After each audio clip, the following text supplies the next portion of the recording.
Hello, world. Welcome to Rex Arthur TV. This is the Rex Arthur Show where we discuss LGBTQ issues with an LGBTQ approach and an LGBTQ perspective in an LGBTQ plus planet. And today we are, of course, where I forgot the other line where um, we are all I mean not we are all part of one or two letters in the 10 letter sexual alphabet, of which, this is just a by the way, of which animals are also part of that spectrum. Contrary to people, that's why we say it's an LGBTQ plus planet. There are even animals who are transgender. There are even animals which are bisexual. There are even animals which are gay and lesbian. Yes, we're gonna do. I did that on a Facebook, my Facebook, Rex Arthur, and it was a very good collection of the science that animals are also having sexual diversity, and it's a very important thing to understand. Remember the lions that were found in Kenya that were gay, and people were like, they couldn't believe it. Yes, it's because sexuality is an animal characteristic. It's not a human characteristic. That's why you can't call sex sin. Because also animals have sex. Even plants have sex. So you can't call sex sin. It was a misunderstanding by the religious people. They didn't know the science of sex, so they were focusing on order. And order does not necessarily, especially artificial order, does not necessarily need science. Like, women were not allowed to eat chicken. Is that scientific? It's not. Women can eat chicken. Yes, women can eat chicken. So science says women can eat chicken, but law can say women should not eat chicken. So what you need to understand about laws are subjective, and they don't have to be based on science. Yes, that's why we fight anti-homosexuality laws. They are not based on science. They are based on feelings. Yes, they are subjective. It's not scientific, because the science is there. Homosexuality is real. Yes. Go and watch porn right now. It's there. Real.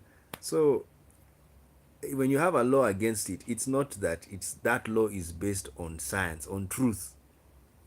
It's not based on truth. It's a law, or a subjective law. So that's what you need to understand. That's why there's what you call in law legal realism. You have to make laws that reflect the reality.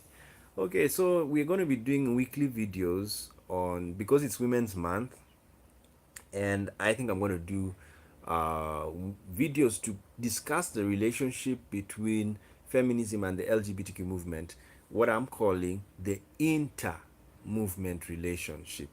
Because you've noticed some movements there are so many movements in the world. Movements are airs, spirits, and we're going to study the relationship between feminism and the LGBTQ movement. Now, so back to the work, and so today we'll just do introduction. So as I was telling you, I was talking about animals, and I want to finish up here. Yes, sexuality is an animalistic characteristic. It is not a human characteristic. And if you want to be philosophical, sexuality even has nothing to do. It has everything to do with joining. And it can even include the stars. When the stars collide, that is sex. Because sex, philosophically speaking, is union. When something unites to another or relates to another, that is like it's having sex. So even when you put this book on my face like that, that is sex. That's joining. It's touching philosophically. Biologically, it may not be, it's not sex because the book is not living. For sex to take place, it has to be between a living being. That's why humans can have sex with animals. Yes, especially um, mammals or any animal our size. Yes, you can even have sex with a dinosaur. It's because it's a living being and you're a living being. There are countries that allow bestiality. Yes. Don't think all countries have criminalized bestiality. No, there are some countries bestiality is allowed. It's a fact. It's because sex is natural. It's between living beings. So now what I wanted to focus on in animal sex is that the weird thing, you have transgender animals. So they're animals, and then another weird thing is that some animals, like bees, female bees are the ones that carry the sting. It's not the male bees, the drones. They don't carry a sting, it's the female bees.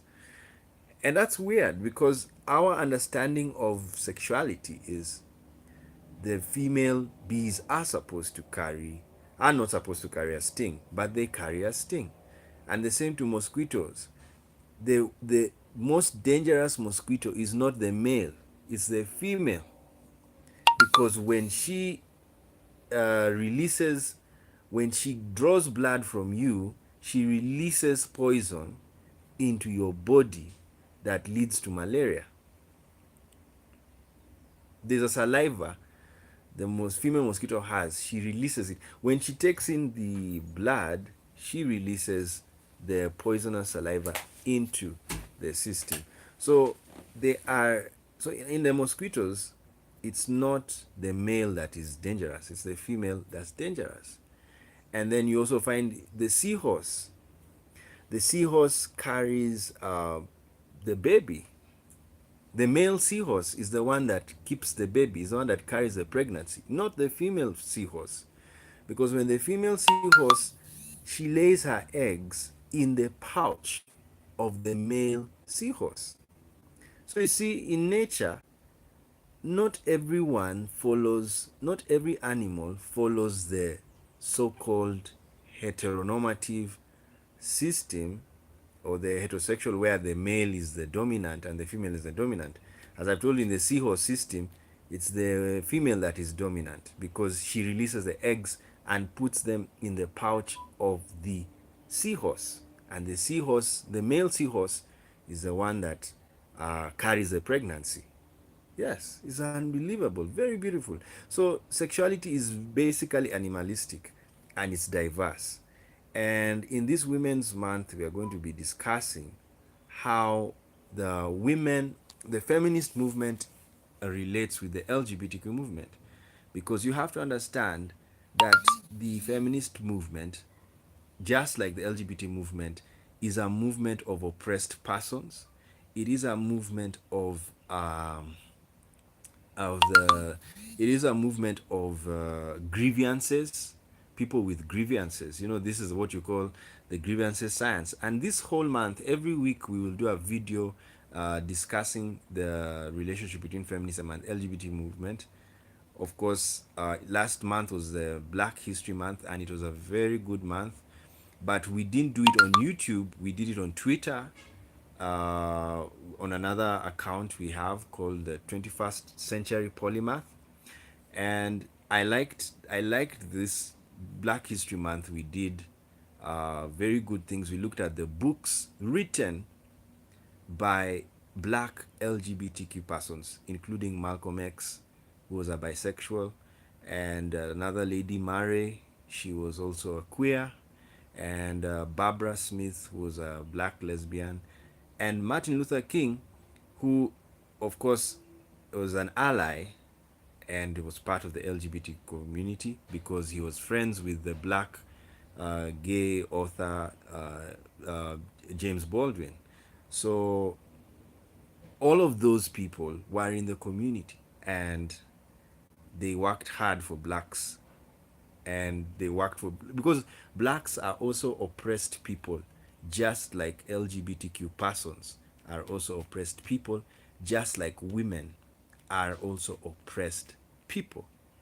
So all of these people have a common denominator, and that is oppression. However,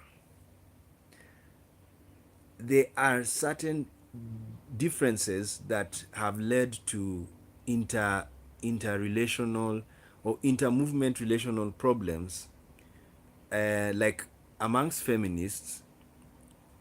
Feminists sometimes do not relate very well with the LGBTQ movement because they are men in the LGBTQ movement. Yes, they are gay men, they are bisexual men, they are straight men who are allies, they are pansexual men, they are asexual men. The fact that they are men does not mean they are, does not necessarily mean they are feminist. So because of that, when the feminist movement comes to relate with the LGBTQ movement, they clash with anybody who is not in their movement in the LGBTQ spectrum. So that becomes a problem.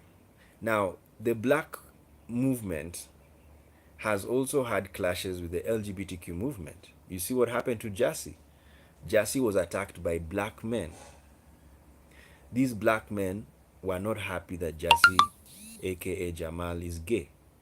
So you find in the black community, even though black people are oppressed, they tend to attack other oppressed people. Some black people attack oppressed people like the LGBTQ persons because they also don't understand why is an LGBTQ person oppressed. He's oppressed because of his sexuality.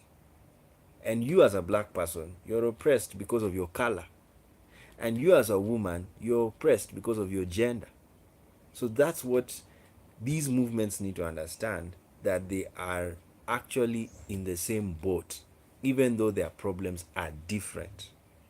So this is what we'll be doing this whole month. And then also to, because I've also changed my philosophy, I am no longer uh, taking sides. I've gone higher. And I now believe in uniarchy. Uniarchy is the combination of the archies or the arcs of power, patriarchy and matriarchy. Now, feminism is basically the vouching of matriarchy. And, but for me, I do not. Uh, at first, I used to be very pro-feminist. I wouldn't say that I'm a feminist because that was not my. I've never declared it like that, but I was pro-feminist because I even wrote a book um, when I was in my young age years about feminism, where I was attacking religious feminists because I used to wonder, how can you be a religious feminist or maybe a Christian feminist? And how can you be a Christian feminist? Because there are some religions where you can be feminist. These are religions which are matriarchal. Now, most religions are patriarchal. So that's why it's very hard to find a feminist who is religious. Yes. Majority of women who are in religion are patriarchs because the religion they're in is patriarchal. So when you if you're in a matriarchal religion, and very many matriarchal religions were found in Africa. Yes, they were found in Africa, and the other religions, like, and ancient Egypt was a mixture, is now what I'm doing. It's a mixture of patriarchy and matriarchy, uniarchy. That's what I am now. I'm a uniarchist. And what you mean by uniarchist is a system of different acts of power. Now, do you know another system of acts of power that has very many acts but is a one act? Is the rainbow. The rainbow should actually be called rainbows because it has 7 bows or 6 bows. 7 or 6 bows. That's what makes the rainbow. So, linguistically speaking, you should even call it rainbows, not rainbow, because it has arcs. This is an arc. So, patriarchy is like this, it's an arc controlled by men or males. That's patriarchy. Matriarchy is an arc controlled by women or a female. Now, because of the advancement in sexual sciences happening right now as we speak, a lot of changes are happening in the philosophical and ideological infrastructure of every human being, because we are now discovering that human beings, their sexuality is not determined only externally. Our sexuality is also determined internally. You will make a mistake to define a human being by his external system. For you to understand the sexuality of a human being, understand their internal infrastructure. It's very confusing. Don't think it's that easy. I know it. I know it for myself. I'm a human being. And in fact, the more you know, the more it stresses you, it confuses you, because you really wonder, what am I? You know? Like one of the books we had highlighted during the Black History Month, where we combined, whenever we do these months of history, we combine them with the LGBTQ movement. That's why even today, this month, we are combining women with the LGBTQ movement. So we are going to, because we always have to look at it through the LGBTQ's prism, because the world is LGBTQ. Yes, even animals. Yes, there are animals which are lesbian, animals which are gay, animals which are bisexual, animals which are transgender, animals which are intersex, animals which are queer.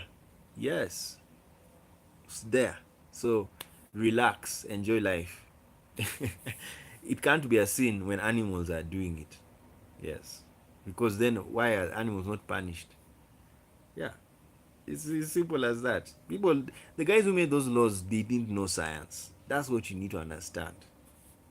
Yes, it's and people need more science than religious education.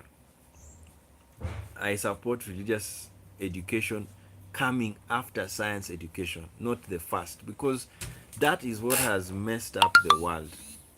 People received religious education first before they received scientific education. I want the world to do an experiment. Give a set of children in a country science education only.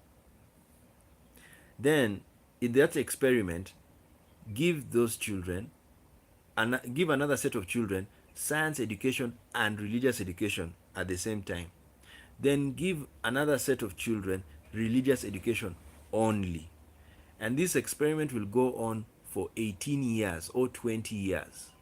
At the end of 20 years, we want to see those children. And we want to see the children from those three groups. Which child has higher IQ and is sharper, and which child has a better psychological development, and which child has a grasp and a strong understanding of the situations in the world. And then you'll come and tell us after 20 years which child, which how we should train children. Yes, and if we find the scientific education is the best, then that's how we should train children forever. It's as simple as that.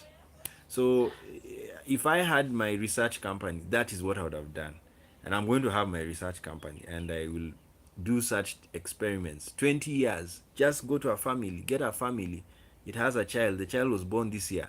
Tell them, only give this child science. Do not even give him Bible. Don't even tell him there's God. Just give him science.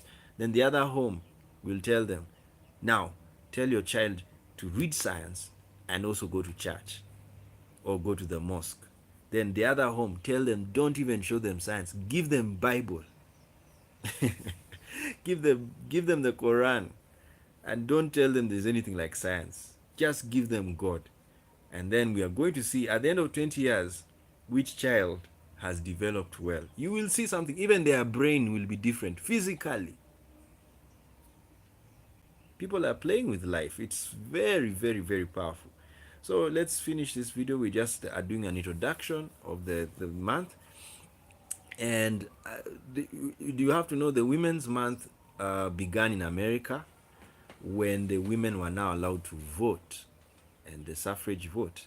And that was in 1911. That's the first time they had the Women's Day, which is going to happen in March 18th, on March 8th, sorry, the 8th of March, which is this week. Then, as time went on, the women's rights grew stronger and stronger. And then Jimmy Carter finally decided to make it law that they will be celebrating the Women's Day. And then finally, the Congress also now uh, made a law to say that women will be having a month called the Women History Month, and that was allowed by Congress. And all the presidents of U.S. ever since that Congress have recognized that month. But now the issues, of course, as the feminist movement has grown, the Me Too movement that arose last year, it has been trying to threaten or to deal with patriarchy, and it hasn't been that. It has been half successful and half not successful. Reason being, it is still taking the form of attacking the patriarchs, and that's not why we're discussing. That's why I'm not a patriarch, neither am I a matriarch. I'm a uniarch. I believe that in uniarchy, as I've told you, it's like a rainbow. There are diverse arcs of power. So you can go to a house, a family, and that house is patriarchal. Then you go to another family, that family is matriarchal. Then you go to another family, that family is patriarchal and matriarchal. Quanticizing power. Quantum power. Another science that has changed the world is quantum science. There is quantum physics, quantum biology, quantum sexuality, quantum political science, quantum linguistics, quantum everything. Everything that exists can be measured. Whether it exists physically or psychologically. Like language, it does not exist physically. Can you touch the letter A? You can't touch the letter A, but it exists because it's a sound. It's a sound, it's matter. You can't touch it, but you can hear it. A. There. You can't touch it, but you can hear it. So that's matter. So it can be quantized. It can be measured. That is what quantum science is. And so because of quantum science, everything has changed, even quantum sexuality. Some people, we are not 100% straight or gay or bisexual or transgender. Yes, this is why gender fluidity is there. There are some people who are 99% gay and 1% straight, or 99% straight, 1% gay. Others are 86.3% bisexual. Yes, it's there. That's what has happened. Quantum sexuality. Because we can now measure the activities of human beings. In the past, you just say you're a man. But what does that mean? It means so much. What type of man are you? That's the second question. If you say you're a man, what type of man are you? You see? You'll find this one is a man who does A, B, C, D. The next man next to him does a different thing from him. So different, you can't even call them the same. That's what the world needs to understand. We are back to individualism. Even in patriarchy and matriarchy. I can be a matriarch Another man can be a patriarch. Another man can be a uniarch. That is enough. You see? So it is what you believe that defines you, what you do that defines you, what you are that defines you. All of these things, when you mix them together, they will give you a unique identity. That's why there's nobody like you. Nobody. You are the only person. It's only you. Nobody. You're different from everybody. Because when I list everything about you, you will never know yourself. You'll find yourself different from everybody. So what society does, it tries to generalize people. That's why laws are general. They don't like specificity, because if you dwell on specificity, you will make no law. Yes, because we are specific beings. We are all special. So what laws do, they generalize the speciality. That's why human rights is that everybody has human rights, even a prisoner. Yes. That's why prisoners, you can't torture them. It's a crime to torture a prisoner because he's a human being. So law generalizes. It puts everybody in one bracket. That's what you need to understand. It Humans don't understand it. You see, when someone commits a crime, they want to kill. That's the normal nature of a human being. You'll want to kill someone who has stolen his thing. Yes. That but that's not how you do it, because if you do it that way, there is no law. If you kill someone who has stolen from you, who gave you the right to kill? You see? So because of that, the law comes to generalize and says, no, this is what happens when someone steals. He goes to court and you have to prove that that person stole, and then he'll be punished by the court, not by you, the person. That's why we do not support mob justice at all, because those people who are enforcing justice have not been empowered by the state to enforce justice. Do you know why police carry guns? It's because they've been empowered. It's the law. The law says they have to carry arms. You know why you don't have a gun? You're not working with a gun. You have not been empowered by the law to work with a gun. That's why people who work with guns have licenses. Yes, you have to be licensed to carry a gun.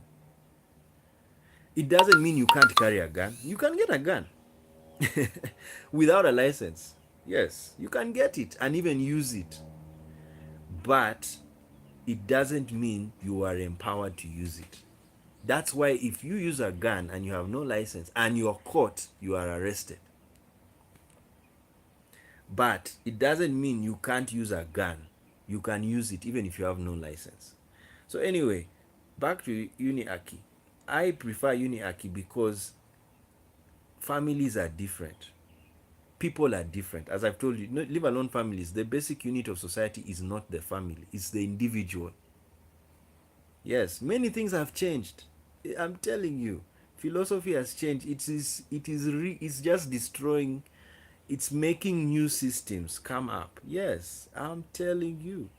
So you see, an individual can be a patriarch, like I can be a patriarch. What does that mean? I believe that male power is the overarching power. But I can also be a matriarch, meaning I believe the female power is takes over. But I can be a uniarch, and that's what I am.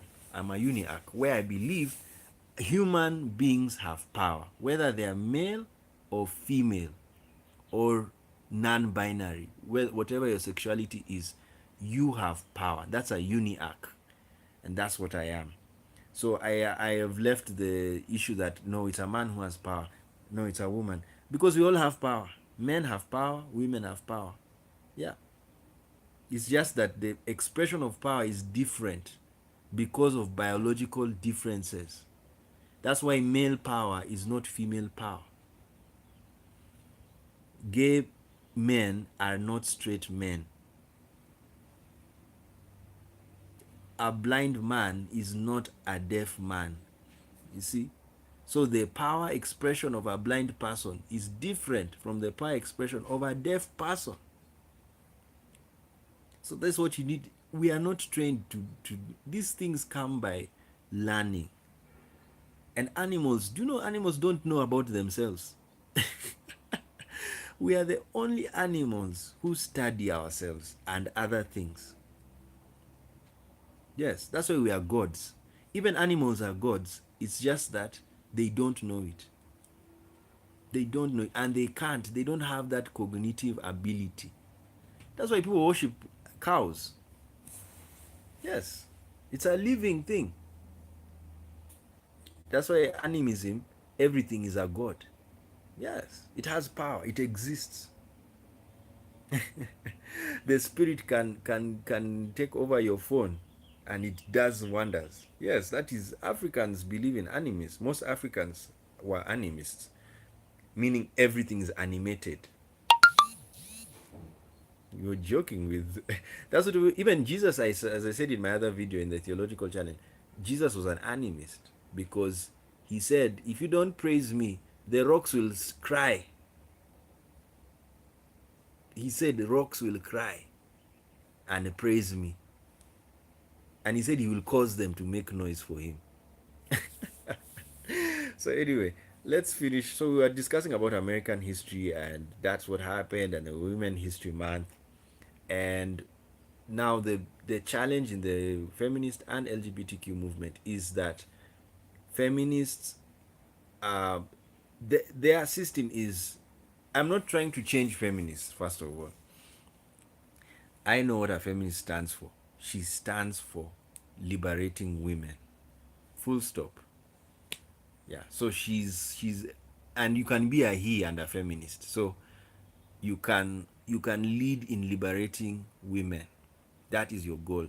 And what you know, when you are liberating women, you will have people who oppose what you're doing because they don't believe women are being oppressed.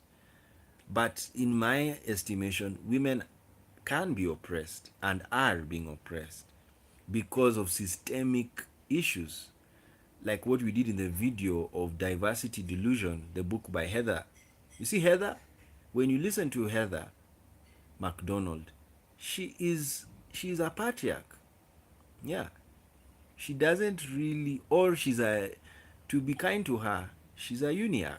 She doesn't take sides because she said she doesn't mind being treated by a male surgeon because her problem is not the gender of the surgeon. Her problem is, are you a good surgeon? So for her, she could be a uniac because she doesn't support. You see, this feminist movement, what they do, they come and make sure there is a gender policy in their place. So like, even what Heather was complaining about was that you have a panel of surgeons or a panel of professors that is all male, because when they did the merit, when they did the interview, they found only male men are good. The men in the interview are good. So that is that is so according to Heather McDonald, that there is no problem with that. But to a feminist, there is a problem with that. And the problem is when you have an all male panel, it paints a picture that it is only men who have power or who are the best in that thing. So their anger is, if you have, like, let's say women who are nuclear professors, nuclear science professors, and there's a panel for nuclear science professors, according to feminists, you should allow the female, at least two female nuclear professors, to sit in the panel so that they can be a sign of balance. And I agree with that position by feminists because The reality of life is the world is made up of men and women of diverse expressions. Yes. So it is good to diversify every panel. Actually, I even in those videos of Heather, the one where I was criticizing or critiquing, not criticizing. There's a difference between critiquing and criticizing. Criticizing is negative critique. It's where you're attacking. But critiquing is looking, analyzing someone's discussion and looking at the good and bad.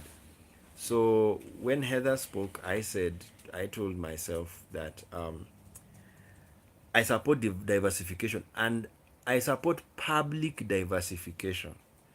Private entities are free to do what they want. If they want to put all female in their board, let them do it. If they want to put all male, let them do it. That is a private corporation. You see, like Netflix, there is what you call the Queer Eye. The Queer Eye series that is led by queer men, mostly gay men. Did they put a straight man there? No. And must they do it because of diversification? No. It's a private thing. So when it's private, it's like your friends. You choose your friends. It's not the government to choose your friends that, oh, because we want diversity.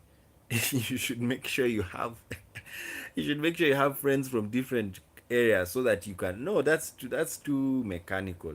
It's when it's private things, you are free. You can decide to only have female friends and you're a man. Yes, that's your freedom. No one should come and tell you, please mix, put men there. No, that's what you want. You can be a woman and you want to only have men friends. Please continue. That's what you want. But when it comes to public offices, diversification must happen because that is the reality. The reality of life is that we live in diverse societies. So that should be reflected in the powerful offices, the public offices. Yes, public offices are powerful offices. So this is why women rights group fight for space in houses of parliament, in the executive, in the government, in civil service, in the military. Yes, you know now women are fighting.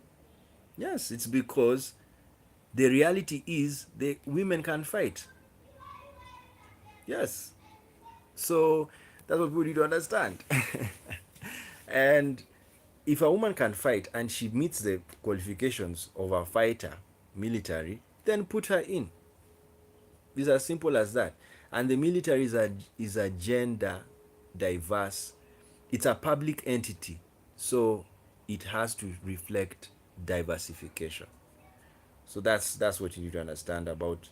That's where now I support feminists. They have understood power.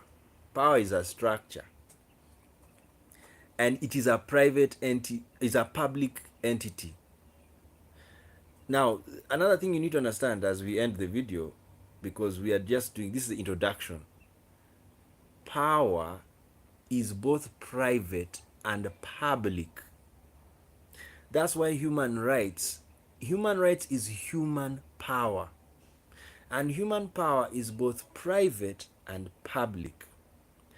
Now, when you become a leader in a country, you have got public empowerment and you now have public power to do something. That's why you see when the president makes an address, it is in public. It is publicized. But when you make an order in your house, it should not be publicized. It can be publicized if you want, but it's never. It's because that's private power. That's power within your scope of life. Yes.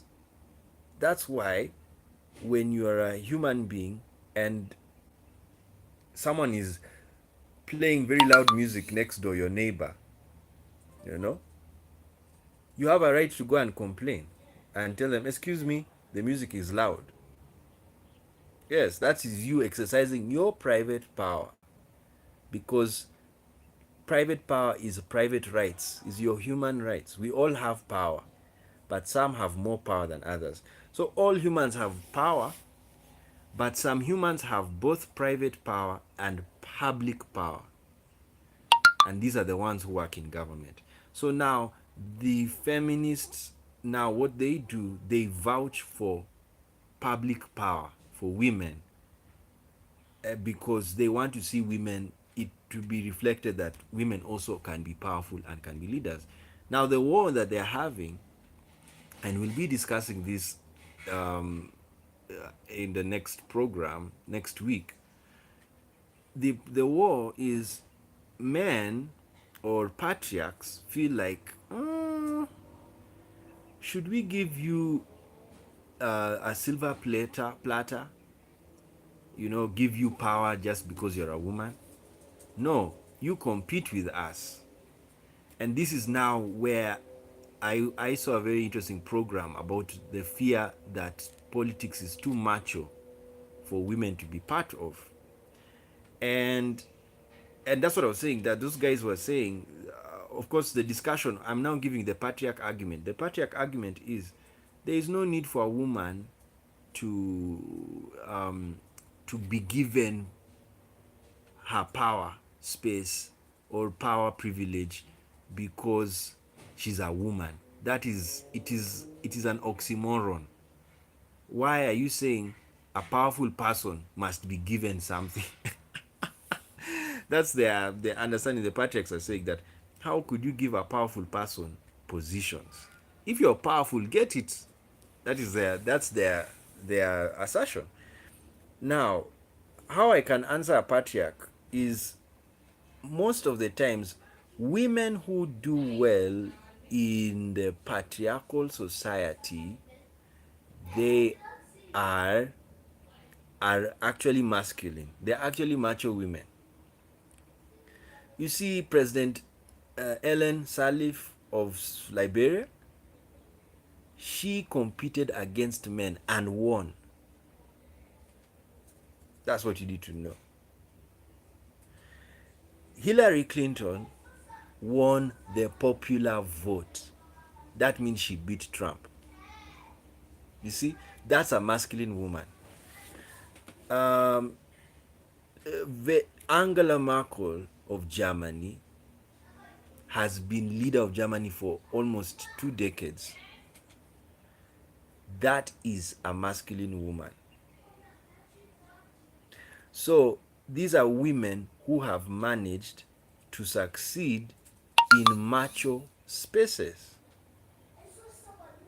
So that's what you do understand about the politics of today. And that's what that women panel was discussing, that they are feeling politics is so macho that it cannot let women be a part of it. And that's why the patriarchs are like, no, we can't give you power. If you want power, fight with us. So in short, they're saying, be macho. They're telling a woman, man up. And that's a wrong argument. A woman can't man up. And even there are men who can't man up. They are feminine. Yes. And there are women who can man up. Those are masculine women. That's what I'm saying.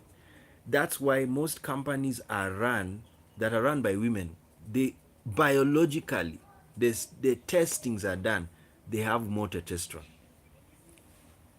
Yes, they have more testosterone. Biological tests. They have more testosterone. So the war we are having, in fact, now in my philosophical reflections, the war is hormonal. Yes. That's now what I'm telling you. That's why feminism is now being modified, because there is a realization. The moment we studied the internal sexual infrastructure of human beings, that was the end. Because there are some men who have high estrogen. What do you call him? Have you seen what has happened to the IAAF? Trans women are running, even if they have penises. Yes, it's because they have found out that a man is a man because of the hormonal level. Semenya is a man hormonally. Her testosterone is even higher than some men. That's why IAAF was struggling whether Semenya should still run with women, because she's a man. Yes, but when you undress her, she's a woman. This is beautiful science, and that's what is happening. So to me, the war is hormonal, and meaning now what's going to happen, people are going to look for those who have testosterone. It will be the war of testosterone versus estrogen. So those who have high testosterone levels will be fighting those who have low testosterone levels. Yes, and this is, I attended a feminist event, and they were the women in the grassroots were angry with the elite women who have power. And they were saying, why is it that these powerful women don't come and help us? The answer is clear. They are macho. The moment you get power in the masculine system, in the patriarchy, you become macho. You behave like them. That's what I just concluded when I heard that lady complaining. Because she was wondering, they see that when you're in the grassroots, you have no power. The only power you have is your voting power. That's where you empower you empower your leader. Yes, power belongs to the people, but the people only exercise that power in voting. So that when they vote leaders, those leaders have been put into power by the people. That's what you need to understand, power structure. Of course, we'll talk about power one time next time. So, as we are done now, that's what you need to understand. It could be a hormonal war, because the women who are not in power, even if they have testosterone, it is not high enough for them to succeed in the macho arena of patriarchy. And as I've told you, it's not only women who have low testosterone. There are some men who have low testosterone, and they also struggle to succeed in the patriarchal system. Yes, there are women who have succeeded in the patriarchal system. They even wonder, who are these women complaining? They don't work hard. Yes, women. You see, that's why there's war between women, amongst women. They don't agree. It's because there's one woman who is succeeding in the patriarchy, so she cannot destroy it. Yes. And the other woman, she's suffering in the system. And this was, I was even talking to another friend of mine about the LGBT community, and he was like, why is it the LGBT community is not united? And I told him it's for various reasons. It is so big. The human community, it is so big. 7.7 billion people in the human community. Tell me how there's unity there. There is no unity, because everybody has different views. Look at the Catholic Church. It is 1 billion people. But do you think they do the same things? They don't. They have different views, they like different foods. So that's what you need to understand about communities. Because I think our problem as humans, we really stick to theory. And theory is not reality sometimes. So, and I have a feeling that friend of mine is a Platonist. Platonic people, the theory they have must be produced. So when you call yourself the LGBT community, when you call yourself the LGBT community, you must be united. But that's not the reality, because there are different features. However, it doesn't mean you can't have unity. There is unity because of commonalities. What makes us united as humans, we have commonalities. We all eat food to survive, even animals. That's why there's not only the human race, there's the animal race, which we are part of. The animal kingdom, humans are subjects of the animal kingdom. Yes, we are mammals. We have relatives. Kangaroos are our relatives. Chimpanzees are our relatives. Pigs are our relatives. Yeah, they are mammals. They have teeth. Dogs have penises and balls. That's a relative. So, we are part of the animal kingdom. But because of commonalities, like I've told you, you see with mammals, why is our group called mammals? There's a group called mammals. It's because we have the same features. I've told you we have testicles. Mammals have testicles. Cows have vulvas like women. Teats to feed the calves are also with the human beings and animals. Kangaroos go through labor. That's why I always ask myself, is it true that it's only women who have pain when they give birth? You see, even cows have pain. We should find out. And these days we can measure the brain of an animal when it is going through labor. And we'll see which hormones are being released in that cow when it's giving birth. And if it's the hormones to reduce pain, then the cow is the same as a human being. So it's a very interesting world we are living in. So that's what you need to know. Commonalities unite us. And for the feminist, now I've now come to the point I wanted to bring. For the feminist, the reason why women are not united, fully united, is because there are some women who are not suffering in the patriarchy. That is it. They are not suffering. That is why there is no unity. Same to the LGBT community. The reason why gays or lesbians may feel they are not united is because there are some lesbians who, despite the homophobia, are succeeding. Life is good, they are not complaining, life is going on. So that causes disunity because there's no commonality. Because a movement is united by a common cause or a common grievance. Now, in the LGBT community, the common grievance is laws against the LGBTQ persons.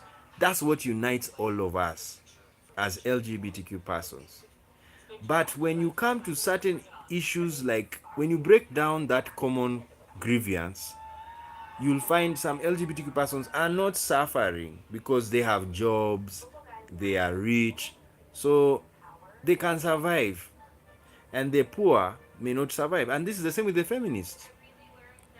The rich women who have succeeded in patriarchy, they don't really are not suffering in the system. So if you attack the system, these rich women get scared because they feel like now people are going to attack us because we are women.